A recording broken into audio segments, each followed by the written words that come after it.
Clint Eastwood exposes the 9 mythical figures from the golden period who were actually evil.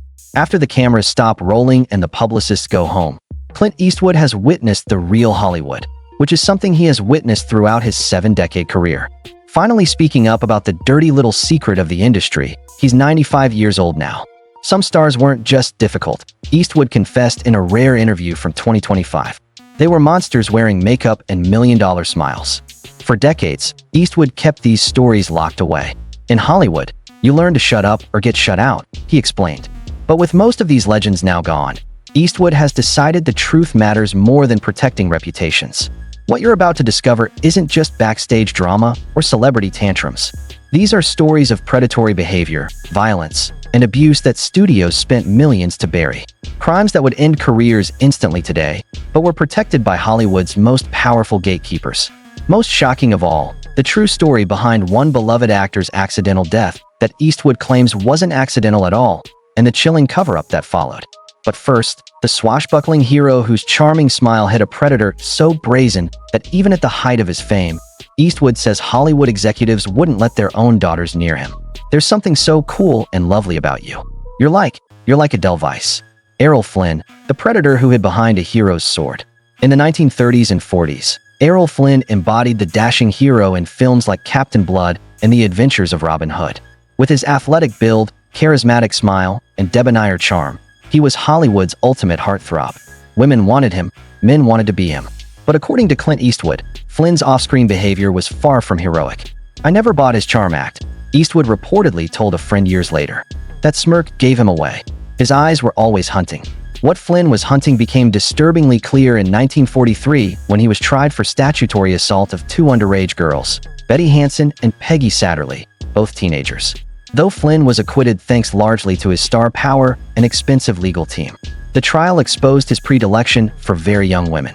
But what the public didn't know were the lengths Warner Brothers went to protect their valuable star. According to Eastwood, studio fixers were regularly dispatched to clean up after Flynn's parties, which often involved underage girls pied with alcohol and drugs. They had people whose only job was to make problems disappear. Eastwood revealed money changed hands. Parents were threatened or paid off. Police reports vanished. Most disturbing was the story Eastwood heard from director Don Siegel about Flynn's yacht, the Sorco. The vessel supposedly had hidden cameras in guest cabins with Flynn secretly filming his conquests, including underage girls, and then showing these private films to select friends. When Flynn died in 1959 at just 50, tributes poured in celebrating his swashbuckling legacy. But the true nature of his conquests remained Hollywood's open secret. That's how it worked back then, Eastwood explained. The studios owned the press. They owned the police. They owned the judges. If you made them money, you could get away with almost anything. But Flynn wasn't the only beloved star hiding dark secrets behind a carefully crafted public image. One of Hollywood's most iconic actresses was secretly terrorizing her own children when cameras weren't rolling. "Well, Africa was my eye, you know. I was told I would hate Africa because of the heat, but I just adored it. It's exciting." And Joan Crawford, Oscar-winning actress, nightmare mother. Joan Crawford's transformation from flapper girl to serious dramatic actress culminated in her Oscar win for Mildred Pierce in 1945. To the public, she embodied sophistication, determination, and class. A self-made woman who overcame poverty to become Hollywood royalty. Behind closed doors, according to multiple sources Eastwood has encountered throughout his career, Crawford was a living nightmare to those closest to her, particularly her adopted children. She was as cold in real life as she was glamorous on screen. Eastwood reportedly commented, "But it was worse than cold. It was calculated cruelty." While Crawford's daughter, Christina, exposed her mother's abuse in the controversial memoir Mommy Dearest, published a year after Crawford's death, Eastwood says the book barely scratched the surface of what really happened in that household. According to Eastwood, a set decorator who worked with Crawford confided horrifying details about visiting her home. "The decorator told me Crawford had installed locks on the outside of her children's bedroom doors, not to keep intruders out, to lock her kids in as punishment." The infamous no-wire hangers scene from Mommy Dearest was apparently tame compared to Crawford's actual rages, which could be triggered by something as minor as a wrinkle in a bedsheet or a toy left on the floor. What's most disturbing is how Crawford maintained her perfect public image while privately terrorizing her children. Studio publicists crafted loving mother-daughter photo ops for magazines while Crawford's daughter Christina was allegedly being beaten with a hairbrush hours earlier. But what Eastwood claims is most shocking and what wasn't included in Mommy Dearest was the alleged blackmail operation Crawford ran against studio executives who knew about her abusive behavior. She kept files, Eastwood said, recounting what an MGM producer once told him. She had dirt on everyone who could have exposed her. That's how she kept working even when her box office appeal faded. While Crawford's legacy remains complicated, remembered both as a brilliant actress and accused abuser, another beloved star's dark side remained largely hidden from public view until after his death. Little one, I was so gloomy felt that life, Bing Crosby Christmas Kuhner with a belt in his hand. Every Christmas, Bing Crosby's velvet voice fills homes worldwide with White Christmas, the best-selling single of all time. His public persona was the ultimate family man, devoted Catholic, loving father, and America's favorite Kuhner. The reality, according to those who knew him personally, was something much darker. He had the voice of an angel and a temper straight from hell, Eastwood reportedly said of Crosby, whom he encountered several times early in his career. Wood recalls a disturbing interaction at Paramount Studios in the 1950s when he was still a contract player. I was walking past his dressing room when I heard him screaming at someone, not just angry, murderous. When the door opened, his son Gary came out with welts on his arms. Bing saw me standing there and gave me this look that said, "You didn't see anything." What Eastwood witnessed was apparently routine in the Crosby household. Years later, Gary Crosby would publish Going My Own Way, a memoir detailing brutal physical abuse at his father's hands. According to Gary, Bing would weigh his sons weekly and beat them with a metal-studded belt if they gained weight. Most tragic was the long-term impact of this abuse. Two of Crosby's sons, Lindsay and Dennis, later died by self-infliction, both shooting themselves in the head years apart. The saddest part, Eastwood noted, was watching America worship this man as the ideal father while his actual children were suffering. Hollywood knew the studio heads, the other actors, the directors. Nobody said a word. The contrast between Crosby's public image and private behavior was so stark that even decades later, many fans refused to believe the allegations against him. Eastwood attributes this to the power of celebrity in American culture. People need their heroes, even when those heroes hurt people who can't fight back. But Crosby's physical abuse, as terrible as it was, pales in comparison to the allegations against one of Hollywood's most respected leading men, a legendary actor whose predatory behavior was allegedly an open secret in the industry for decades. Take their children to see that. I thought I'd like to make one movie that they might be able to take their children to see, which I haven't done since I did 20,000 Leagues Under the Sea. So I did Kirk Douglas, The Darkness Behind Spartacus. Kirk Douglas is remembered as a Hollywood titan, the cleft chin star of Spartacus and Paths of Glory, who helped end the blacklist by insisting that screenwriter Dalton Trumbo receive proper credit for his work. But according to Eastwood, Douglas's heroic public image concealed deeply troubling behavior toward young women in the industry. He had power, and he used it the wrong way. Eastwood allegedly told a friend after Douglas's death in 2020 when accusations finally began to surface publicly. The most serious allegation involves Natalie Wood, who was just 15 when she allegedly had an encounter with Douglas that left her traumatized. According to Wood's sister, Lana, and several other sources, Douglas allegedly touched the teenage actress during an audition at the Chateau Marmont Hotel. It wasn't just Natalie, Eastwood revealed. There were others, young actresses hoping for breaks, extras, assistants. The studios knew exactly what was happening.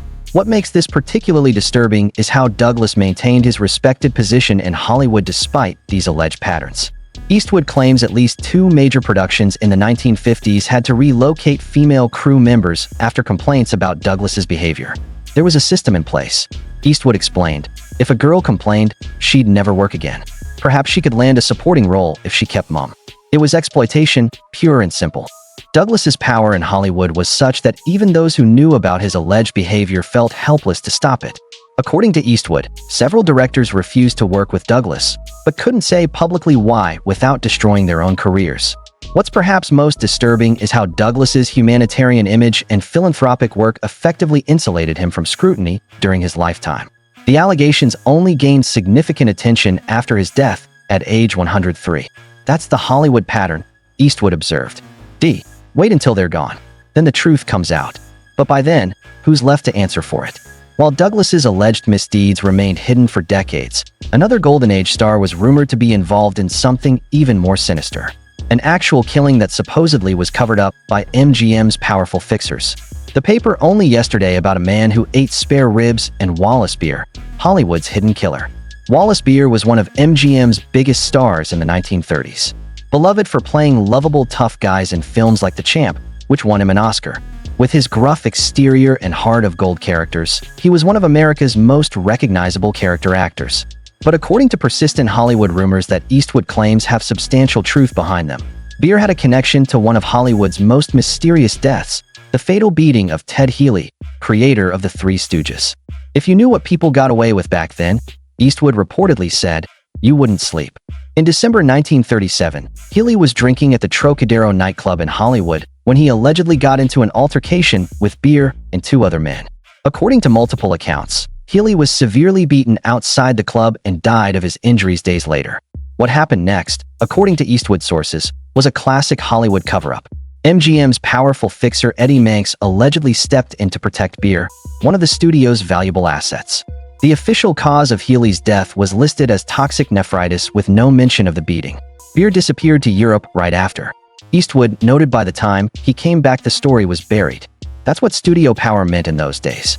They could literally get away with murder. The most disturbing aspect of this story isn't just the alleged crime itself, but how easily it was covered up.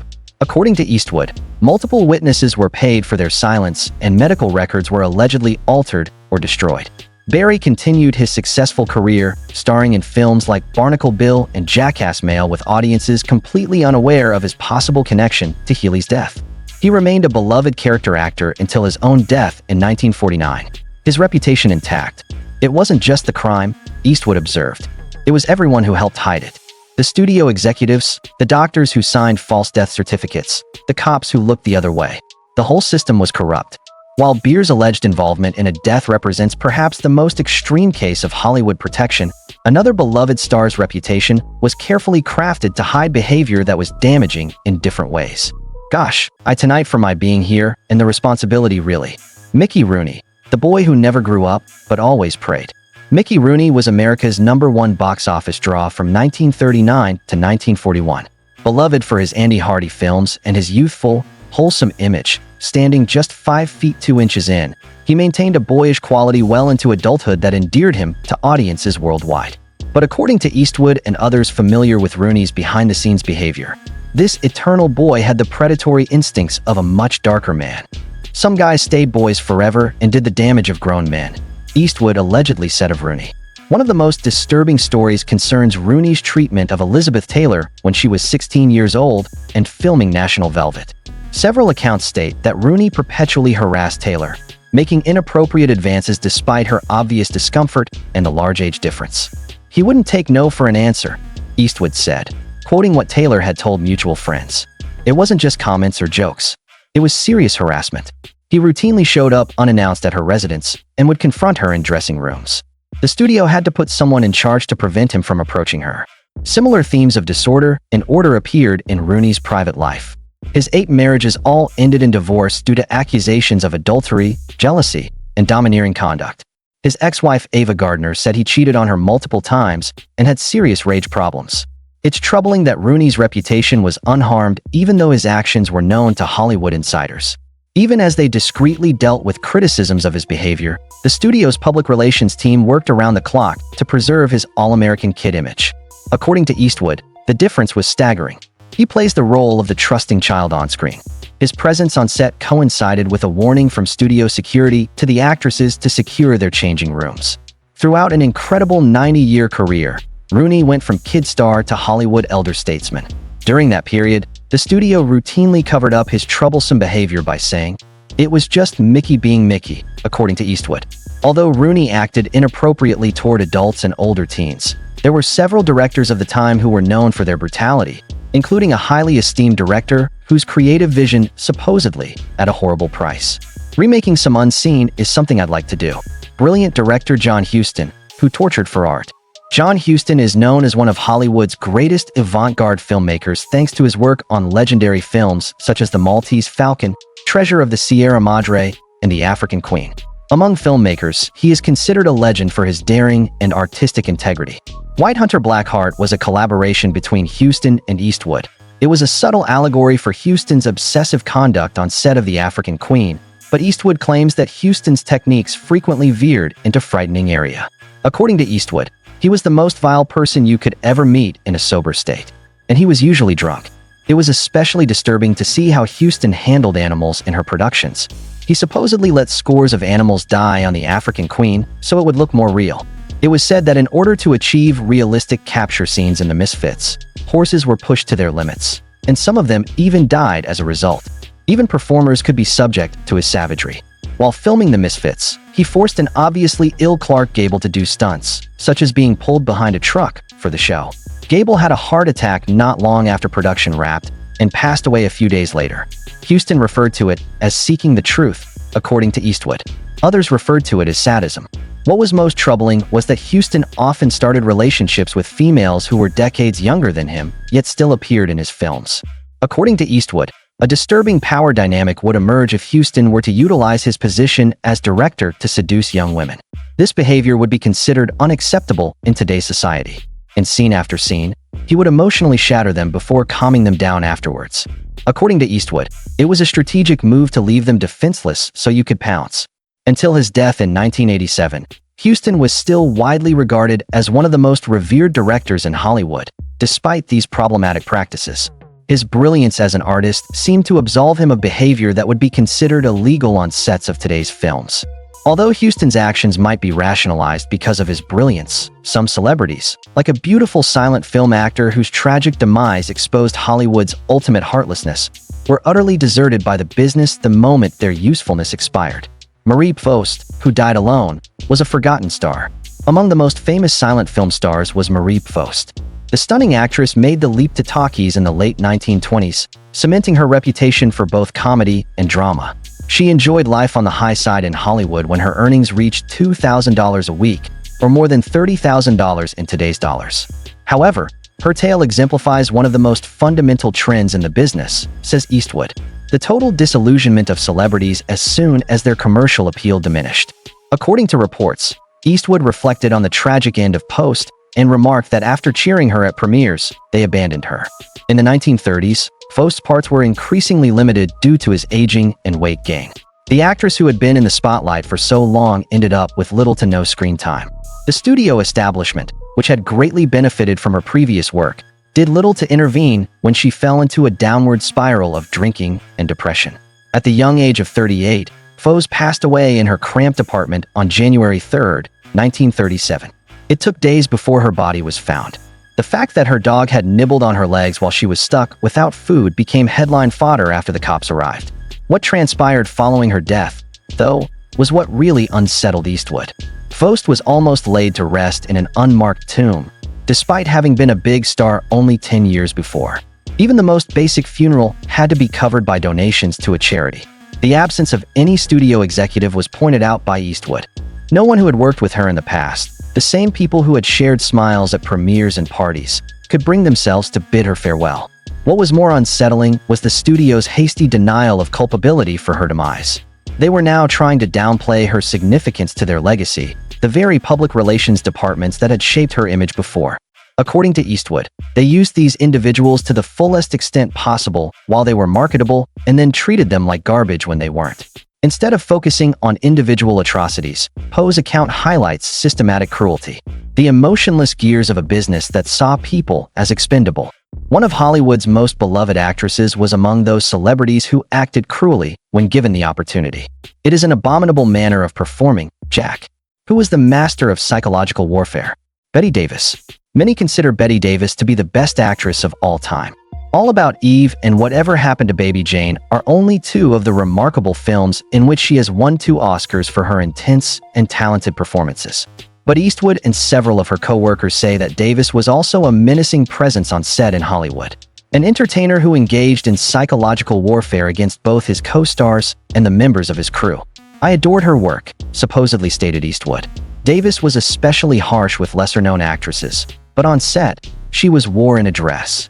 Reportedly, she would purposefully hinder younger performers who could potentially surpass her by altering blocking in the middle of scenes, unintentionally crossing their lines, or openly criticizing their technique in front of the entire crew. It has been said that during filming of Beyond the Forest, Davis reportedly brought a young supporting actress to tears by harshly criticizing her looks between takes. Davis allegedly said that the camera had given the actress a double chin and 10 pounds. According to Eastwood, she had other aspirations besides being a star. Anybody who dared to divert her attention would be destroyed by her. In the same vein, her feuds with male co-stars became legendary. Henry Fonda allegedly had to travel nearly half a mile in costume between shoots in the hot summer heat of Louisiana while filming Jezebel because Davis had his dressing room relocated to the farthest corner of the studio lot following an argument. It was Davis's brilliance that allowed her to be so good at psychological manipulation. She maintained control on set by strategic techniques, not by throwing simple tantrums. Everything from faking unintentional prop accidents that interrupted other actors' performances to memorizing obscure contract terms to use as leverage against directors. Locating the line was second nature to her. As Eastwood pointed out, she would go to extremes to make sure everyone knew what she was getting into, but you couldn't complain about it without coming across as petty. The persistent work ethic Davis displayed over her career was either a result of or a response to her notoriously demanding reputation. It was all worth it because of her indisputable brilliance, and her behavior was rationalized as the expected eccentricity of a genius. According to Eastwood, that was the cost-benefit analysis. You gave an outstanding performance, but the whole crew suffered as a result. The real price of mythology from the golden period. Just a small sample of the seedier side of Hollywood is reflected in the careers of these 9 icons: Errol Flynn, Joan Crawford, Bing Crosby, Kirk Douglas, Wallace Beer, Mickey Rooney, John Huston, Marie Post, and Betty Davis. In a recent interview, Eastwood pondered on how the studio structure was not intended to produce decent individuals. Aiming to generate revenue, it was built with visuals in mind. The greater the dissimilarity between the subject and the representation, the more effort the studios put into concealing the reality. Not only did studio control enable these cover-ups, but audience complicity was a key factor as well. The American people aspired to believe in the mythology of these mythical heroes, viewing them as symbols of our greatest values rather than as imperfect and occasionally horrible human persons. Heroes were necessary. It was noted by Eastwood. Consequently, we turned a blind eye when it became clear that they weren't heroic. Not only did the victims of these celebrities' actions suffer greatly as a result of their willful blindness, but Hollywood itself evolved as a result of its protection of predators, abusers, and bullies. It would take a long time to reverse the studio system's precedents. The most unsettling thing that came out of Eastwood's honest introspection, though, had nothing to do with the past. Right now is all that matters. Grumbling, he made a note of how things had changed. But you must not fool yourself into thinking that this is all old news. There are famous people in the entertainment industry today whose personal lives would surprise fans just as much. Because of this, the disturbing question arises: when the truth comes out, which of today's beloved superstars will subsequent generations look back on with horror? These reckonings shouldn't take decades to occur, says Eastwood. The error in judgment is assuming that monsters do not exist outside of classic silent cinema. The real mistake is continuing to separate the art from the artist when the art is what gives them the power to hurt people.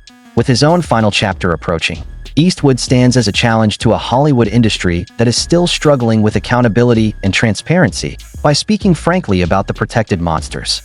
A human being, capable of both grandeur and horrific harm, sits behind every meticulously constructed celebrity image. Remembering that the legends were only people allowed me to survive Hollywood, Eastwood concluded. All imperfect, some good, and some bad. Forgetting that is the riskiest part. Your time spent viewing this exposé of Hollywood's shadowy past is much appreciated.